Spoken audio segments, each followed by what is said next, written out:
Olá, assombrados! Eu sou a Ana Paula e vou contar um relato para vocês neste Tipo ao Vivo de hoje. E aí, tudo bem? Espero que esteja assim, tudo bem. Eu vou pedir para você deixar o seu like se você gosta do canal, curte os relatos, não se esqueça do like e também não se esqueça de dar aquela fuçadinha na lojaassombrada.com.br, onde você vai encontrar diversos produtos, dentre eles o nosso livro, o livro do canal Assombrado, a história do canal e também do casal, Matheus e Ana Paula. Aqui, ó. Livro da hora, cheio de fotos and QR codes. Olha lá. Você tem acesso a vários vídeos, além de tudo, aqui com este livro, tá? Frete grátis para todo o Brasil. E, é claro, não se esqueçam das novas estampas que nós temos aqui na loja. Dá uma corridinha lá na loja e confere todas as novas estampas que temos na loja Assombrada. Aqui, ó. Opa. Novas estampas, brilham no escuro, menos esta daqui. Essa aqui não brilha, não. Mas é histórias assombradas, né? Linda. Certo? Tem boné, tem caneca, então aproveita. Vamos ao relato de hoje? Vamos sim. O relato de hoje é este daqui. Deixa eu só ver, tá tudo certo com o som? Tá, né? Vamos lá, relato de hoje. Mistério em 1942. Vamos lá. Olá, Ana, como está? Envie este relato que aconteceu com meu avô no ano de 1942, quando ele tinha ainda 17 anos. Todos os nomes estão trocados. Obrigada. Antes de iniciar o relato, eu quero dizer que, apesar de ter crescido em uma cidade pequena do interior de São Paulo, eu me tornei um acadêmico e há muitos anos eu vivo em uma capital. Trago nas minhas raízes essas histórias, contadas principalmente pela minha avó, mas que com o passar dos anos e com o amadurecimento, sempre julguei tais histórias como um misto de uma religiosidade que misturava o catolicismo com influências espiritualistas e sincréticas, muitas crendices e superstições e falta de conhecimento que pudessem explicar alguns fenômenos, muitas vezes até naturais ou psicológicos. Por outro lado, já passei por algumas situações em que até hoje eu me pergunto ao certo o que aconteceu. Hoje acredito que exista um mundo espiritual. A nossa consciência permanece viva, mesmo quando o corpo morre. Hoje respeito este espaço. A linha que divide as nossas percepções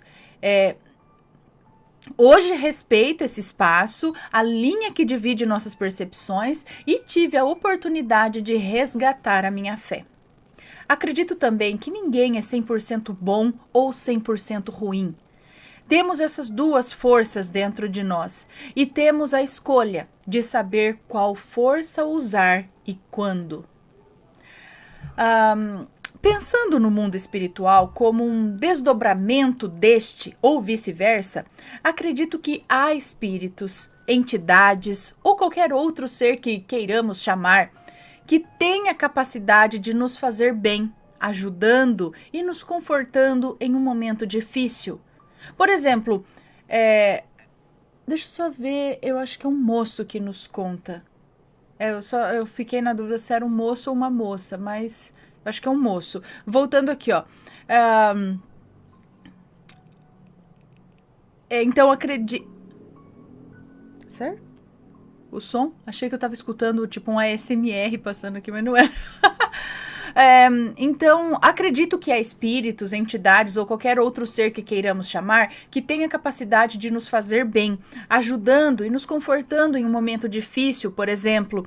E acredito também que existem tais seres que nos prejudicam, se alimentando de nossos vícios para poder sugar um pouco da nossa energia, uma vez que já não possuem mais seus corpos densos, físicos. Em suma, da mesma forma como os vivos podem ser bons e maus, os mortos também podem. Meus bisavós vieram da Itália, região de Vêneto, e chegaram ao Brasil por volta de 1920, procurando melhores condições de vida, uma vez que ainda sofriam com os efeitos da Primeira Guerra. Chegando aqui no Brasil, continuaram com a tradição de comércio que tinham lá na Itália e se estabeleceram parte no Paraná e em São Paulo. Parte no Paraná e parte em São Paulo.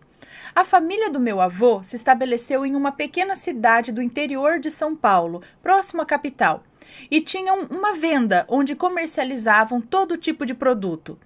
Nessa época, a cidade era mais como um pequeno assentamento de pessoas. Era uma vila pequena, cercada de fazendas e propriedades rurais.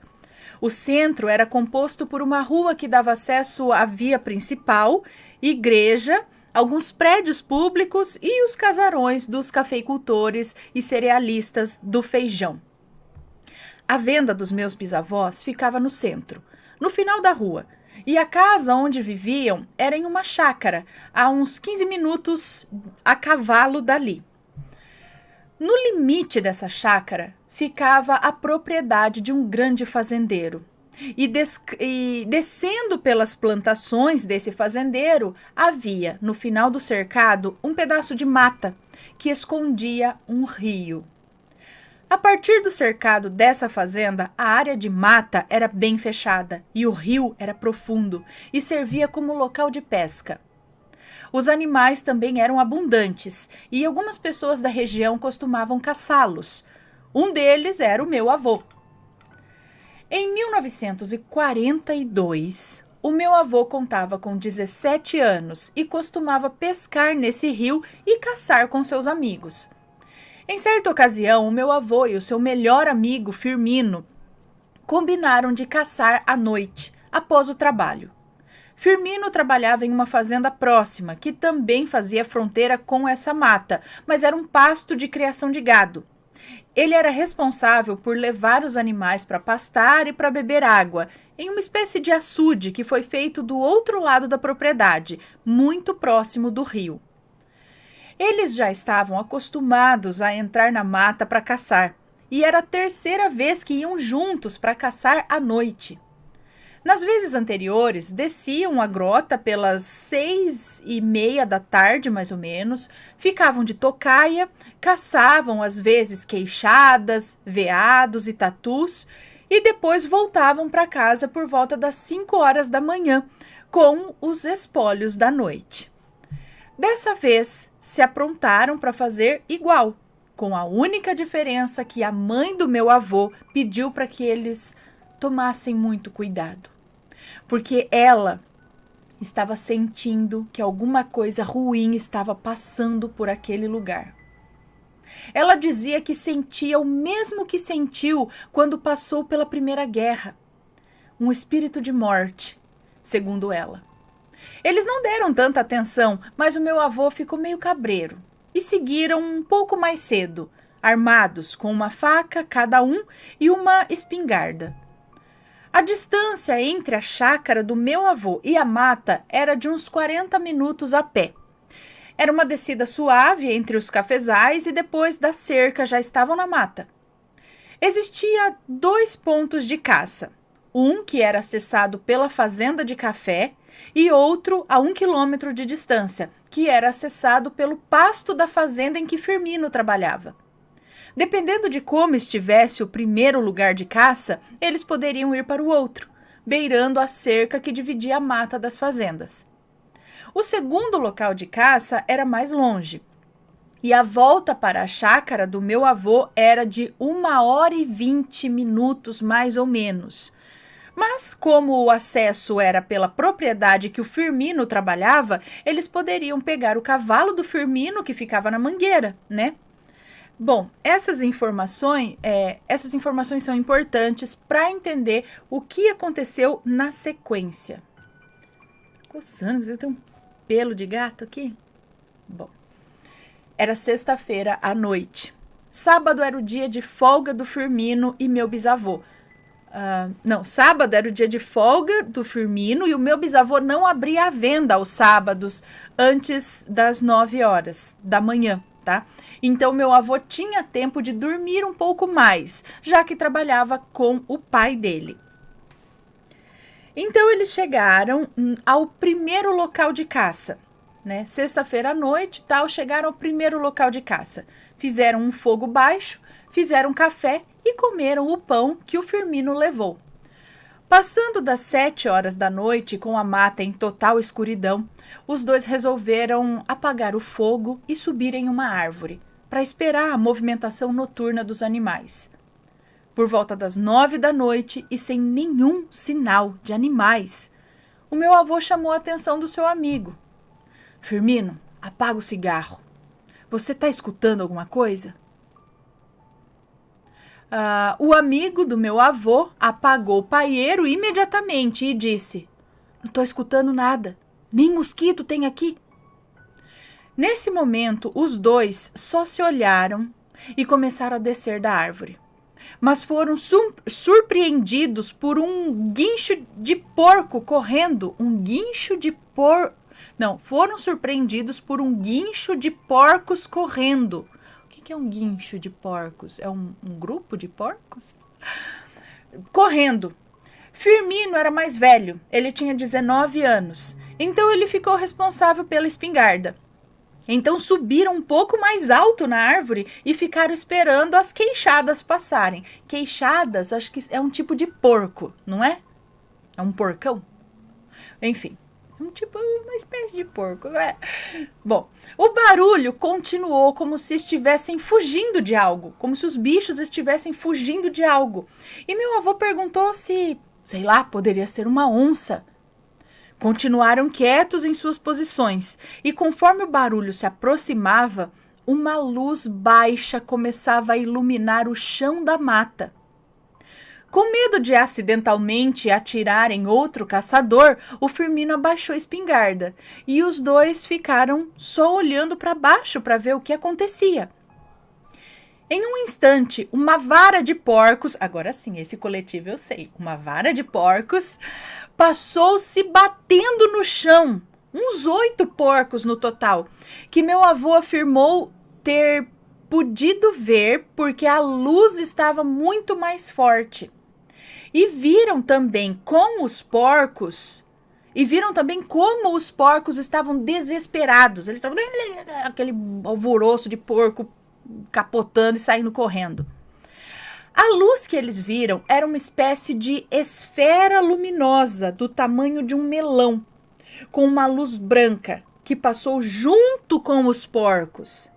Ela estava sobre os porcos, mas estava abaixo da altura em que o meu avô e o seu amigo se encontravam. Os dois ficaram congelados na hora e não se mexeram ou fizeram barulho algum, com medo de serem percebidos por aquela coisa. Pouco depois, os porcos pararam de gritar. Os dois resolveram esperar na árvore até o dia amanhecer. E então desceram da árvore para voltar por volta das 5 da manhã.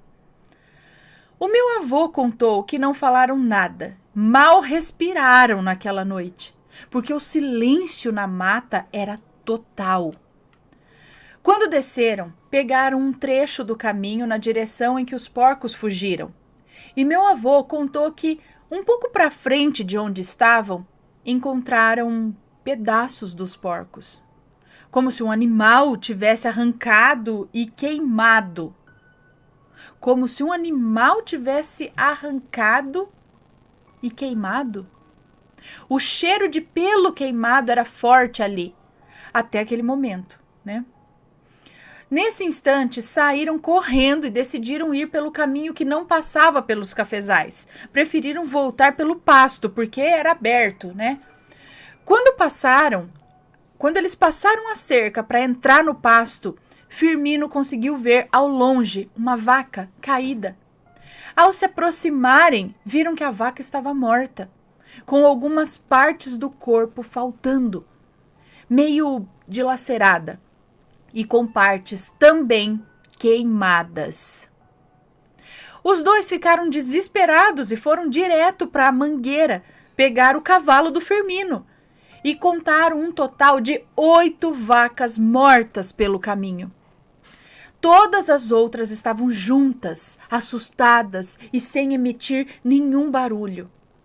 Chegaram até a sede da fazenda e contaram parte da história. Eles ficaram com medo de contar o que aconteceu e acharem que eram eles que tinham feito aquilo. Bom, disseram que estavam caçando à noite e que voltaram para pegar o cavalo e encontraram as vacas naquela situação. O fazendeiro, seu Bertim, chamou seus capatazes e saíram para o campo junto com meu avô e com seu amigo e contabilizaram um total de 14 animais mortos, entre vacas, bois e bezerros. Depois disso, pelas 8 horas da manhã, o meu avô chegou em casa e sua mãe estava aflita esperando sua chegada. Ele contou a ela o que tinha acontecido, falou sobre a bola de luz e sobre os porcos. Disse que ficaram petrificados de medo e depois contou dos animais do seu Bertim. Disse que o Firmino tinha ficado lá para ajudar a recolher os animais. Os animais mortos foram queimados para não transmitir nenhuma possível doença aos outros. E que depois eles procurariam qual animal tinha feito aquilo, né? Que animal que teria feito aquilo? Bom, tomou um banho e foi até a venda onde o seu pai estava limpando e contou o que aconteceu a ele também. Como o lugar era muito pequeno, antes do meio-dia todo mundo já estava sabendo o que tinha acontecido. E um policial foi até a venda para perguntar ao meu avô o que tinha acontecido. O policial perguntou por que eles não caçaram nada naquela noite, sendo que encontraram 6 queixadas mortas na mata, perto de onde eles passaram a noite. Ao que o meu avô respondeu que eles ouviram os animais passarem correndo, mas que logo tudo ficou silencioso. Nesse momento, mesmo durante o dia, não se ouvia nenhum som, nem de insetos, nem de pássaros. O policial concordou e foi embora. Meu bisavô, que já sabia a história completa, resolveu fechar a venda mais cedo naquele dia e não voltou do almoço. Eles tinham um cachorro que sempre acompanhava o meu bisavô da chácara até a venda, mas naquela manhã o cachorro ficou encolhido, perto do fogão a lenha. Quando os dois chegaram em casa, a minha bisavó disse que as galinhas não tinham saído do galinheiro, que tinham parado desde a noite anterior de botar ovos e não queriam nem mais comer. Os cavalos e os cães também estavam em silêncio e com muito medo. Esse silêncio e comportamento dos animais durou uma semana inteira. No domingo, o padre da paróquia realizou a bênção dos animais e rezou para que... Rabinho. No domingo, o padre da paróquia realizou a bênção aos animais e rezou para que o que quer que tivesse acontecido ali não se repetisse. Ao final da missa, alguns homens, incluindo o meu bisavô e o meu avô, pegaram os seus cavalos e entraram na mata e nos cafezais para ver se descobriam alguma coisa. Eles acreditavam que poderia ser um puma ou uma onça que tivesse feito aquilo. Então foram armados para abater qualquer animal grande que encontrassem. Chegando perto da cerca que delimitava a fronteira entre a fazenda e a mata, os cavalos empacaram. 2 deles ficaram sem controle e dispararam para a estrada. Meu avô contou que os animais choravam de medo e todos os homens ali também estavam muito assustados. Por volta do meio-dia, deixaram os seus cavalos amarrados a uma distância de uns 100 metros da cerca e entraram na mata, perto do segundo local de caça. Eram 9 homens armados. Meu avô era o mais novo, mas como ele e meu bisavô tinham 1,88 m de altura, pareciam ser os mais fortes do grupo.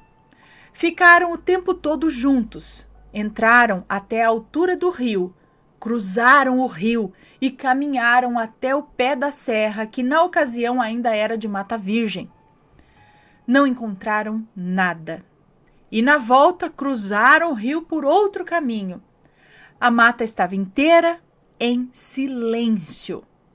E o único som que havia era mais adiante, onde o rio passava por algumas pedras. Após terem cruzado o rio, um dos homens encontrou, pendurado em uma árvore, o corpo de uma onça, de uns 90 quilos. Ela estava morta da mesma forma que os outros animais. Aparentava estar ali há pelo menos 2 dias, mas não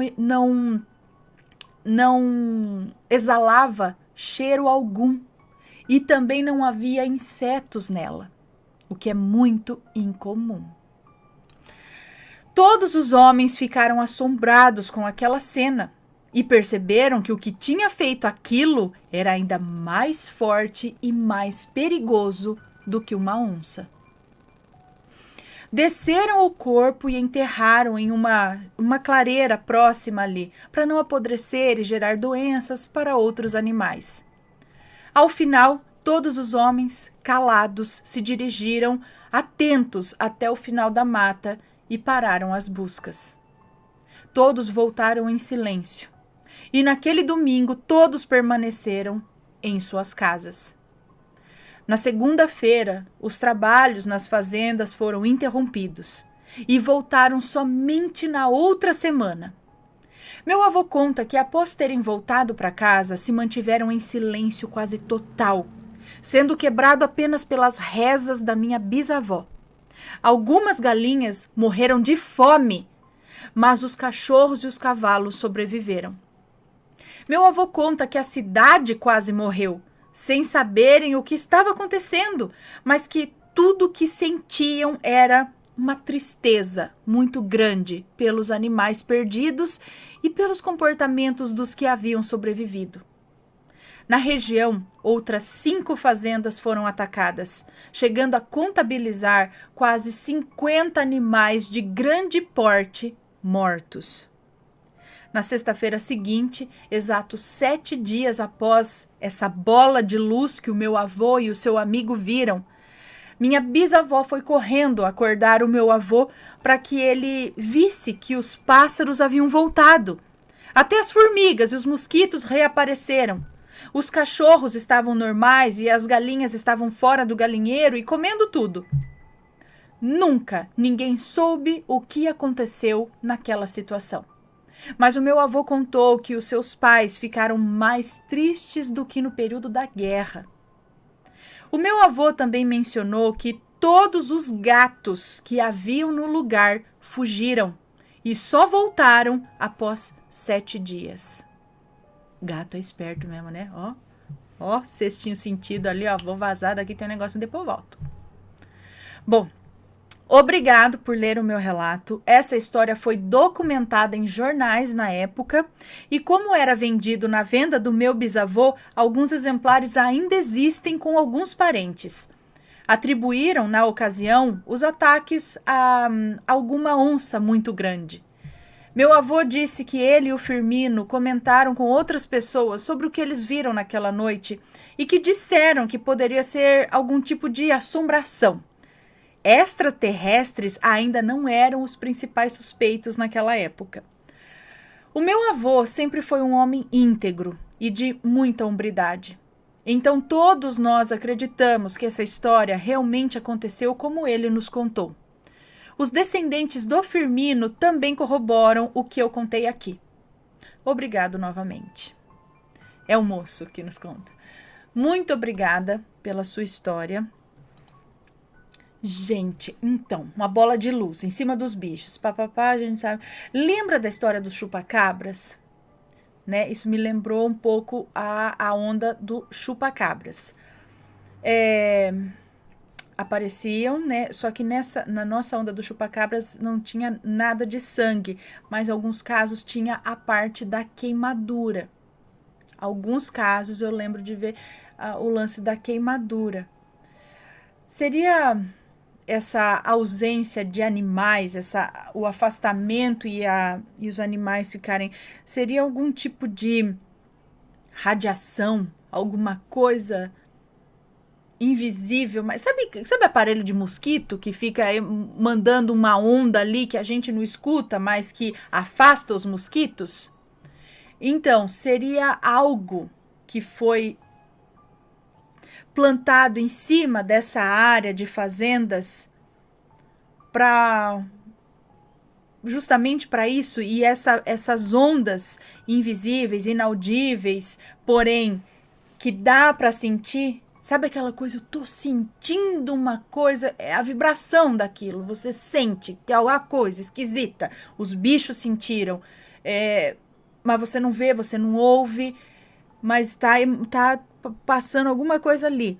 Não sei o motivo disso, mas junto com isso vieram a morte. E estranho porque não foram levados, eles não sumiram, eles foram despedaçados, mortos ali, e com esse lance da queimadura. Será que eles só queriam um pedaço, alguma amostra assim não sei, gente. E essa luz, será que é? Não sei. No momento não me vem alguma, mas quem entende, estuda aí ufologia e todos esses lances aí da época do chupacabras, dessas mortes de animais em campo, se deve saber. Deve saber. Bom, deixem aqui nos comentários, vocês que entendem mais do assunto, sempre com respeito, por favor. E se tem uma história parecida, se lembra de algo que aconteceu nessa época, isso foi então no interior de São Paulo, é isso? Que ele falou que uma parte foi pro Paraná e parte em São Paulo. A família do meu avô se estabeleceu numa pequena cidade do interior de São Paulo, então era lá, isso. No interior de São Paulo. Ele não fala onde aqui, mas isso aconteceu em 1942, durante uma semana, e nessa região aí das fazendas próximas, no total foram 50 animais, que foram animais de grande porte, ou seja, vaca, cavalo, boi, essas coisas. Não tá falando só de galinha ou essas coisinhas, não. 1942, durante uma semana no interior de São Paulo, algumas fazendas aí passaram por essa experiência. O que será? O que você acha? Deixa aí nos comentários. Se tem uma história parecida, manda pra gente.